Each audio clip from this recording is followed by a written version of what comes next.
Versículo 4, diga comigo: todos foram cheios do Espírito Santo e começaram a falar em outras línguas, conforme o Espírito Santo concedia que falassem. Podeis sentar. Desde logo, a nossa gratidão a Deus por este culto. Em uma passagem, nós estávamos caminhando aqui pelo corredor e a irmã Débora nos chamou e nos relatou acerca do desejo que ela tinha de inserir dentro da programação comemorativa aos 105 anos da Assembleia de Deus no Amapá, pioneira, o culto dos pioneiros. Foi isso? Foi. E ela estava ali naquele balcão de acesso ao templo, e eu falei a ela que nós estávamos de pleno acordo e que se poderia pensar numa data mais oportuna, mais adequada, e estava muito em cima para inserir na programação daquele momento de junho. Mas aí ela foi orando a Deus e ficou estabelecido como sendo este dia de hoje. Então o dia de hoje é um dia festivo, é um dia que faz parte da comemoração dos 105 anos da Assembleia de Deus, pioneira no Amapá, nesta terra que Deus estabeleceu esta igreja. Quero parabenizar o trabalho da orquestra todo, porque uma das marcas da Assembleia de Deus é o louvor a Deus, o louvor com excelência. Também o coral que se apresentou também é uma marca da Assembleia de Deus, a presença do coral. E a todos que estão aqui presentes, e muitos com trajes que remetem para o início do século passado, quando aqui na Amazônia estava em efervescência o ciclo econômico da exploração da borracha. E naquele contexto histórico-econômico, os habitantes desta região que moravam em áreas urbanas e que frequentavam a igreja, tinham por costume usar trajes como está o pastor Cleise hoje. Quando se entrava ali, por exemplo, em Belém do Pará, no teatro, aquele clássico Teatro da Paz, que tem uma arquitetura clássica, entrava-se com esses trajes, por exemplo, esses trajes que vocês estão aqui.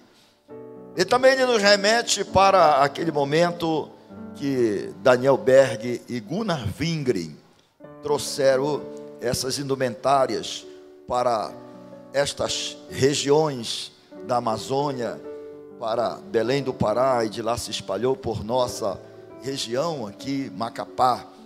Então remete para aquele momento histórico. E afinal, vestes, indumentárias, tem a ver com cultura. Não há como separar.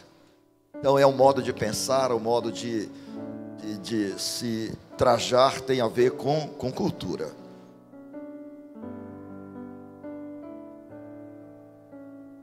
Eu estabeleci como uma palavra para esta noite comemorativa a estes 105 anos, o culto dos pioneiros, e aqui parabenizo a todos os pioneiros, dos mais longevos aos de idade mais recente. Eu vejo aqui que temos até crianças que representam a nova geração, aí nosso baterista, não é? E está bem, com uma indumentária bem bonita, também remetendo para o passado. Então, desde aquele de maior idade a aquele de menor idade, que é a criança,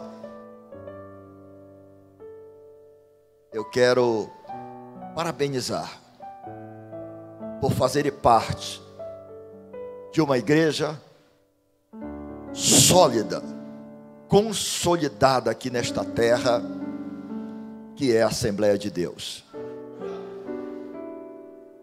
E a mensagem, se nós pudéssemos dar um tema, eu costumo dar um tema assim para não ficar solto, e a partir desse tema colocar alguns tópicos, geralmente para dar uma racionalidade.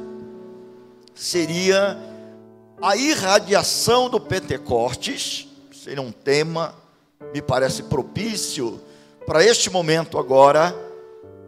2 pontos: a fundação da Assembleia de Deus no Amapá, como fruto dessa irradiação. E não há como falar de fundação da Assembleia de Deus aqui em Macapá, no Amapá, me parece que não há como, se nós não olharmos essa fundação, a plantação, a implantação da igreja nesta terra, se nós não olharmos sob a perspectiva de Deus, sobre uma tentativa de olhar a partir dos olhos de Deus, e a partir da maneira como Deus conduziu o processo histórico e espiritual até chegar aos nossos dias. E se assim é, não dá para falar da Assembleia de Deus no Brasil, Assembleia de Deus no Pará, Assembleia de Deus no Amapá, se nós não buscarmos o que aconteceu em Atos dos Apóstolos, capítulo 2. Não dá também para separar do que foi lido em Atos 1:8. Especialmente em relação a esta promessa: e recebereis poder. E recebereis poder. Não o poder humano, mas poder de Deus. Poder do céu. Poder do alto. E nessa parte que diz: e sereis minhas testemunhas até os confins da terra. Porque nós, no século passado, ou melhor dizendo, no século 20, quando a igreja se estabelece ali em Belém do Pará, Assembleia de Deus, nós fazíamos parte dos confins da terra. Pastor, mas por que nós fazíamos parte dos confins da terra? Afinal, a economia não estava no boom aqui na Amazônia. O boom da economia, como se diz na economia, que é um momento de efervescência econômica, um momento de prosperidade, porque naquele momento a indústria automobilística estava a todo vapor. A fabricação de automóveis, a fabricação de carros, exigia borracha para fazer os pneus dos carros. E a melhor borracha, em maior quantidade, em escala industrial, estava exatamente aqui na Amazônia.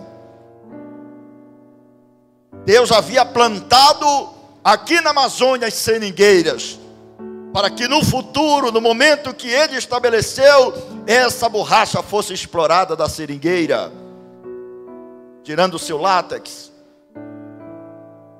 Mas mesmo assim, parece que essa região era desconhecida por boa parte do mundo. Mas Deus sempre lembra dos confins. Acerca disso, tem uma passagem bíblica nos evangelhos de que Deus sempre, de alguma coisa que se acha que não tem valor, para Deus tem. Quando foi feito referência acerca de Jesus, mas de onde ele veio? Ele veio de Nazaré, pequena cidade desconhecida, para onde iam aqueles considerados desvalidos da sociedade. Era uma cidade pequena, inexpressiva, uma cidade discriminada pelos judeus que estavam em Jerusalém. Ele veio de Nazaré, foi, mas pode vir alguma coisa boa de Nazaré? Foi a pergunta que se fez. Assim que, quem sabe alguém pode dizer, pode vir alguma coisa boa de Macapá? Pode vir alguma coisa boa do Brasil? Bom, mas eu quero voltar aqui ao texto. Em Atos dos Apóstolos, nós contemplamos a igreja primitiva sendo estabelecida pelo poder de Deus.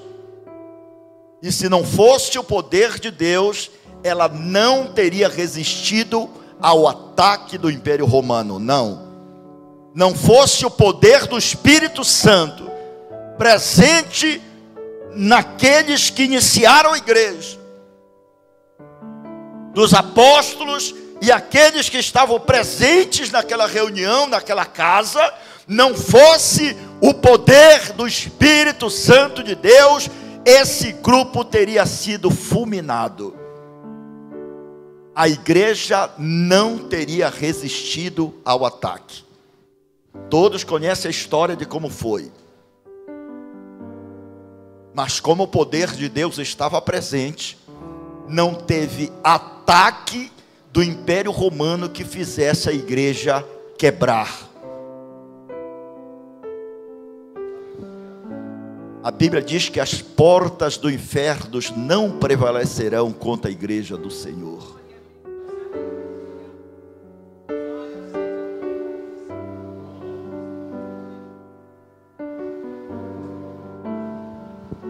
Talvez alguns aqui não tenham ideia do que era a crueldade do Império Romano. O império representado pelo ferro da espada, o império representado pelo sangue, porque eles eram sanguinários, o império representado pela atrocidade, o império que não tinha misericórdia nenhuma. E é no momento em que esse império está em vigor, que está atuando, que a igreja nasce e começa a se propagar. A chama pentecostal é derramada, o Espírito Santo é derramado sobre aquelas 120 pessoas. E eles ficam cheios do Espírito de Deus ali. Diga comigo, cheios. Diga, o Senhor Jesus cumpriu a promessa e os encheu, cheios do Espírito de Deus. Irmãos, quando a pessoa está cheia do Espírito Santo de Deus, ela não tem medo do império. Ela não tem medo do poder humano. Porque dentro dela há uma convicção de que há um poder muito maior que suplanta o poder humano. E assim a igreja foi se expandindo. E aquilo que era para ser contrário à igreja passou a ser algo favorável. Porque quanto mais o império perseguia aquela igreja, mais ela crescia. Quanto mais perseguia, mais eles oravam. Quanto mais perseguia, mais eles se espalhavam propagando o evangelho. Quanto mais perseguia, mais estratégias eles pediam para Deus para propagar o evangelho das boas novas. E pregando o que, pastor? Que Jesus Cristo é aquele que ajuda, o que cura e o que salva. Agora, irmãos, é diferente você falar isso no natural. E outra coisa é você abrir a boca e falar que Jesus Cristo ajuda, cura e salva com o poder do Espírito Santo. Aí é diferente. Amém? A igreja vai continuar sua trajetória. Essa igreja pentecostal que nasce em Atos 2. Ela vai continuar. E o Império Romano vai pouco a pouco declinando. Até que ele se desfaz. E se torna nada. E se torna nada. O pé de barro e de ferro desfaz-se. Porque a igreja prevaleceu diante desse império. Ela vai atravessar o primeiro milênio e vai continuar se espalhando. Ela vai entrar na Idade Média, considerado o período das trevas, e ela continua. E o poder de Deus continua conduzindo. O Espírito Santo continua a dirigir a igreja. Como o tempo é curto, vamos já sintetizar. E chega-se ao século XVIII. Enquanto que na Europa, especialmente na França, estabelece-se a sepultura daquele monarca que era sanguinário também, e encerra-se o antigo regime. Eu estou falando da Revolução Francesa de 1789. Aqui do outro lado do Oceano Atlântico, em 1776, 13 colônias britânicas se reúnem e com uma Bíblia na mão e invocando o nome do Senhor nosso Deus, estabelecem a Federação Norte-Americana, os Estados Unidos da América. O tempo vai correr e Deus vai usar agora esta nação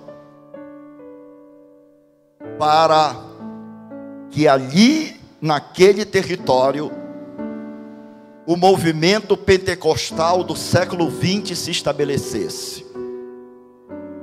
E ali, em 1906, que Deus vai fazer com que a irradiação do Pentecostes se manifeste de uma forma extraordinária por meio de William Seymour. Não é isso? É como se Deus estivesse dizendo: eu fulminei o Império Romano e eu levanto uma nova nação que vai ajudar a igreja pentecostal a se espalhar pelo globo.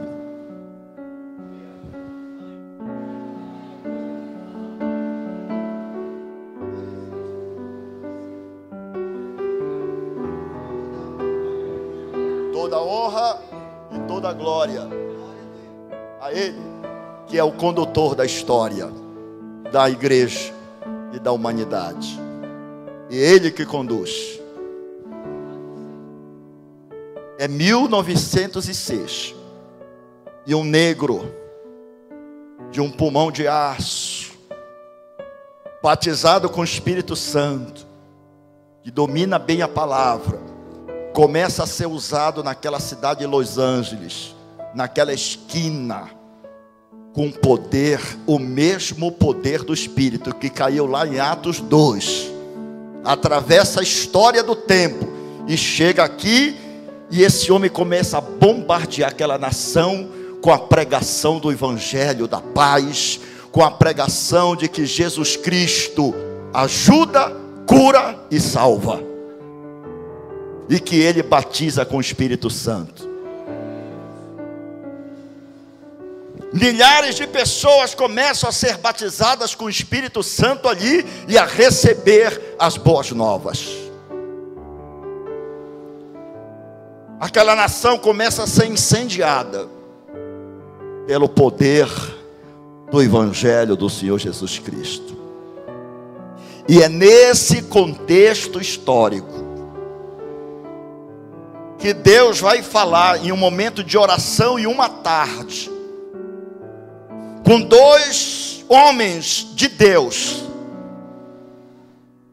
que tinham vindo da Europa, mas agora em busca de trabalho, eles estão nessa região de Los Angeles, eles estão ali, naquele contexto geográfico, buscando a Deus e buscando uma direção, e Deus naquela tarde fala acerca de um lugar chamado Pará, e que para esse lugar eles deveriam se dirigir, deveriam viajar, deveriam se locomover para lançar as bases do Evangelho do Senhor Jesus Cristo.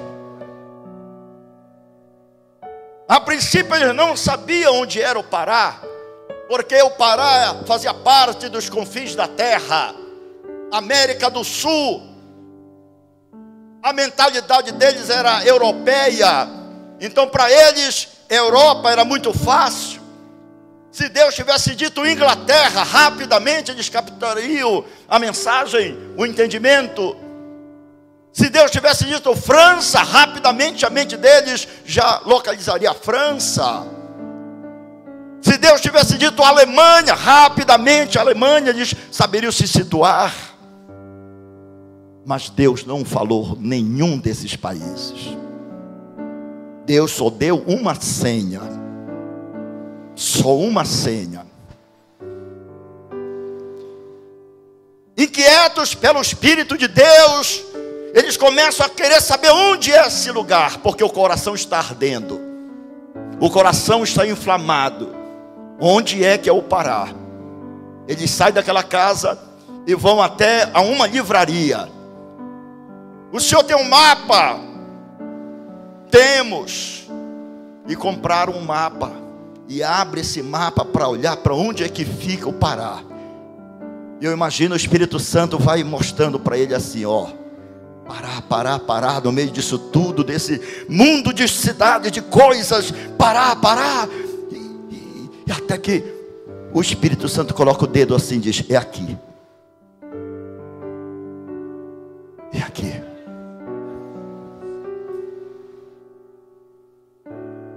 Eu imagino que quando eles olham no mapa e conseguem identificar a palavra Pará, o coração deles começa a vibrar mais forte.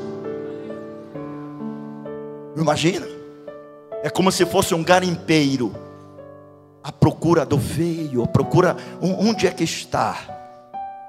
O garimpeiro, ele faz qualquer negócio, ele faz qualquer coisa para achar onde é que está a mina, onde é que está o veio, onde é que está o filão do ouro.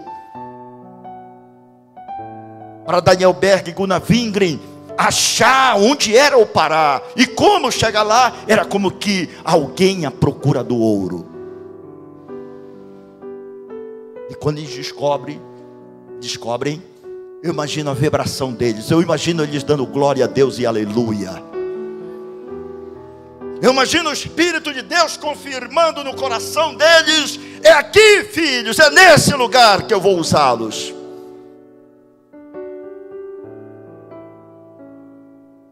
Mesmo com as dificuldades financeiras, eles conseguem o recurso para pagar a passagem e embarcar no navio. O Clemente, em direção ao Brasil, especialmente o estado do Pará. Em torno de 14 dias, 2 semanas de viagem, eles vão aportar ali em Belém, naquele lugar que nós conhecemos hoje como Porto da Escadinha. E ali era o lugar onde os navios aportavam para receber a mercadoria chamada borracha, e de lá levar para os Estados Unidos da América. Eles chegam lá meio sem saber o que fazer, mas é assim. Há momentos que Deus nos deixa como crianças à procura. E aonde nós vamos ficar? Onde nós vamos morar? Onde nós vamos se hospedar? Não sabiam até que encontram ali na Praça da República um lugar, um banco. E eis que uma manga cai, algumas mangas já estão caídas, eles comem para saciar a fome. É o ano de 1910. Se instalam em algum lugar lá por perto. Alguns dias depois eles já estão no porão da primeira igreja batista de Belém do Pará. Até que chega um dia que o pastor diz: não suportamos mais vocês. Vocês estão divergindo da nossa doutrina, nós não concordamos, nós não aceitamos esse negócio de batismo com o Espírito Santo, nós não aceitamos esse mover que está acontecendo aqui. Às vezes nós podemos recusar uma bênção de Deus por falta de entendimento. Às vezes nós podemos perder oportunidades de Deus porque nos falta sabedoria, nos falta conhecimento. Às vezes podemos perder porque ainda não estamos preparados para receber aquilo que Deus quer entregar. Mas eles sabiam da convicção que eles tinham. Eles sabiam que foi o próprio Deus que falou com eles, que era ali naquela terra que eles chegaram para plantar a igreja que o Senhor queria. Talvez sem noção da dimensão do que ocorreria, mas é ali. E eles saem de lá e vão habitar na casa de uma pessoa. E ali começa a primeira pessoa que é batizada com o Espírito Santo, que é a irmã Albuquerque, Celina de Albuquerque, que havia sido batizada. Ela diz: não, na minha casa tem lugar para vocês. Ali começa a semente da Assembleia de Deus. O ano seguinte chega, 1911, e é chegada a hora que Deus preparou para fundar a igreja. E qual é o nome? Havia uma dúvida inicial: Missão Pentecostal, Assembleia de Deus. E eu creio sinceramente que o próprio Espírito Santo de Deus, que conduziu Daniel Berg e Gunnar Wingren para aquele lugar, confirmou no coração deles e na mente a Assembleia de Deus. Não é a assembleia de homens, não é a assembleia de magnatas, não é a assembleia de empresários, não é a assembleia, nada disso. A Assembleia é de Deus. Diga: Assembleia de Deus. Funda-se em Belém do Pará, dia 18 de junho de 1911, a Assembleia de Deus, que vai se tornar a maior igreja do planeta, Igreja Pentecostal, para a glória de Deus Pai. É nesse contexto que Deus vai usar alguém para ser como um espião e um desbravador. Vai para aquelas terras, para aquelas bandas. E em 1916 ele aporta aqui. um missionário que trazia algumas Bíblias para poder vender e se sustentar. E ele vem com desejo de pregar as boas novas nesta terra. Eu estou falando de Clímaco Bueno Asa, que não pode ser esquecido. A fúria de Satanás foi de tal ordem que mandaram chamar esse homem até a autoridade, arrecadaram e apreenderam todas as Bíblias que ele havia trazido para serem queimadas em praça pública, e prenderam-no na fortaleza de São José de Macapá. E imagine o coração dele dizendo: eu estou preso fisicamente, mas espiritualmente eu estou livre, porque a palavra diz: se o Filho vos libertar, verdadeiramente sereis livres. Satanás não consegue prender a alma e o espírito de um crente. Satanás não consegue prender a alma e a mente de uma pessoa convertida. Pode prender fisicamente, mas ninguém consegue tirar do nosso coração a convicção que foi estabelecida pelo Espírito Santo. Eu imagino ele dizendo: vocês queimaram as Bíblias, mas ela está presente na minha mente e no meu coração.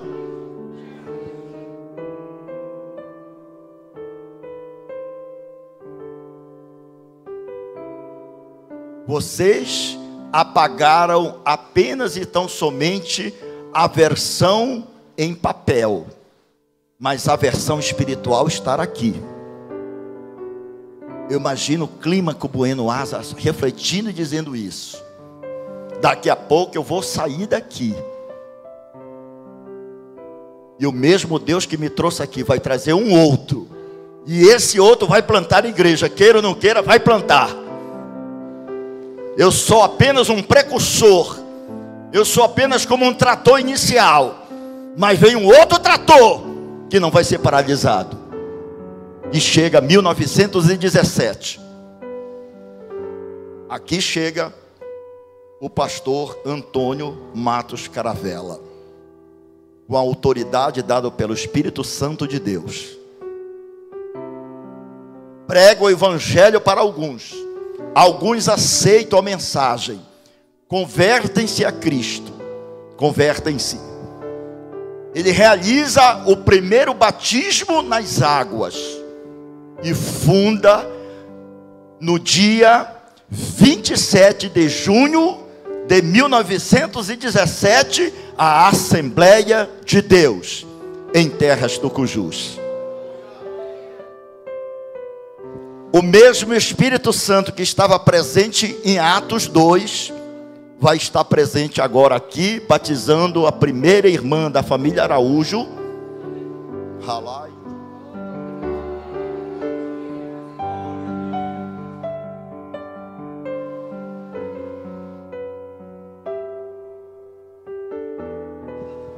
Essa irmã é batizada no Espírito Santo durante aquela quadra inicial da igreja. O fenômeno está registrado, sempre é relatado aqui nos aniversários da igreja, que naquele batismo nas águas em que ocorreu o batismo no Espírito Santo, um judeu que morava aqui, chamava-se Leão Zaguri, ele estava olhando aquele evento. Quando ele percebeu aquela mulher falando em uma língua que não era a língua portuguesa, não era o inglês, não era o francês, não era o espanhol, o italiano, o latim, nada disso, nem o mandarim, nada disso, nem o japonês, nada disso. Era uma língua que é falada em Israel. É uma língua que quando você chega em Israel, você diz Shalom, ele diz Shalom, e um sorriso é aberto. Quando ele viu aquela mulher falando no hebraico, aqui não havia escola nenhuma de hebraico, e ela estava falando, uma simples mulher, de reduzida escolaridade. Ele disse: eu vejo a glória do Deus de Israel aqui, porque essa mulher está falando na minha própria língua. Quem a ensinou? Algum professor de hebraico? Algum professor de universidade? Não, 1000 vezes não. O próprio Espírito Santo liberou para ela.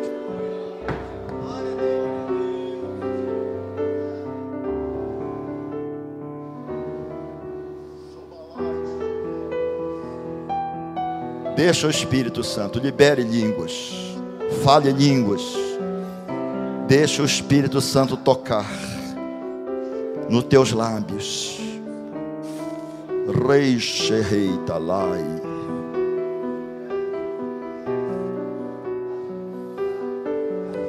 Aleluia. A igreja é fundada. A cada momento Deus vai colocando um pastor, e um vai sucedendo o outro. 1920, 1930, chega a 1950. Um dia desses eu vi uma foto no jornal interessante, creio que era o ano de 1970. E chega o pastor, era o pastor Otoniel naquela época, o pastor presidente desta igreja, e pastora Juraci. A foto mostra umas mulheres desfilando na rua Cândido Mendes, com aquelas saias semelhantes à do Ieta. Era a festa da Assembleia de Deus, era o aniversário. Pastor Otoniel Alves de Alencar cumpre a sua missão aqui, passando mais de 3 décadas.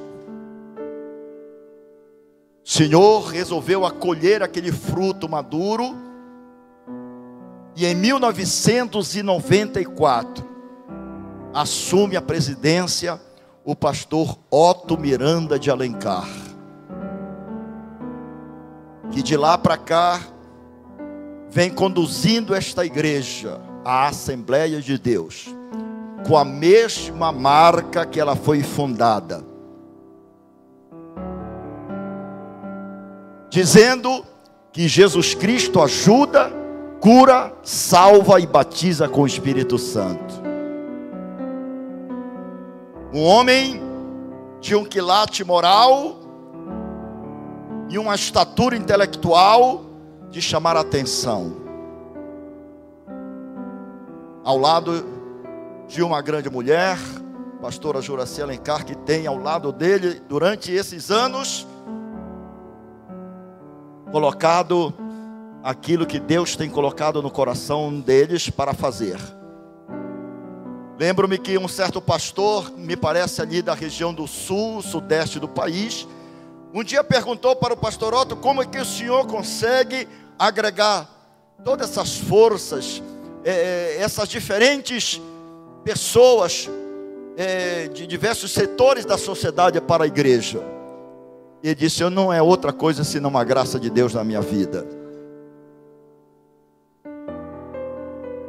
Qual é o segredo, pastor? Ele disse: a graça de Deus, a bondade de Deus. Tenho certeza, pastora Juraci, que ele gostaria de estar aqui hoje, de ver esta comemoração singela, porém marcante, nesse breve histórico.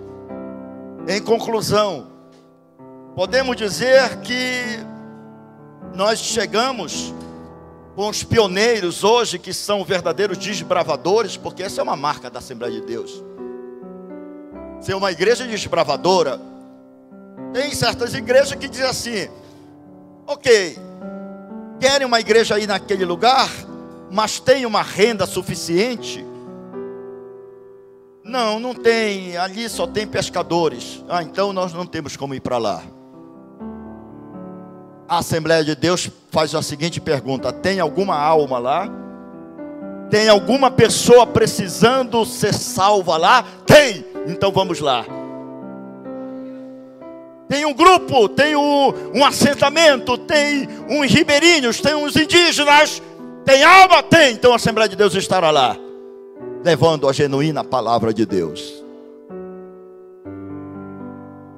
A Assembleia de Deus é essa igreja que entra nos casebres, nas palafitas aqui, das áreas de ressaca da cidade de Macapá.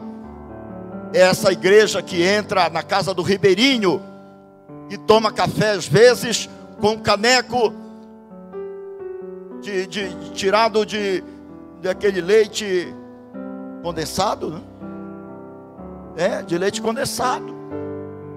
Ou um copo que não é comprado na loja, mas é um copo que antes alguém usara para tirar azeitona, que tinha azeitona, esse copo simples.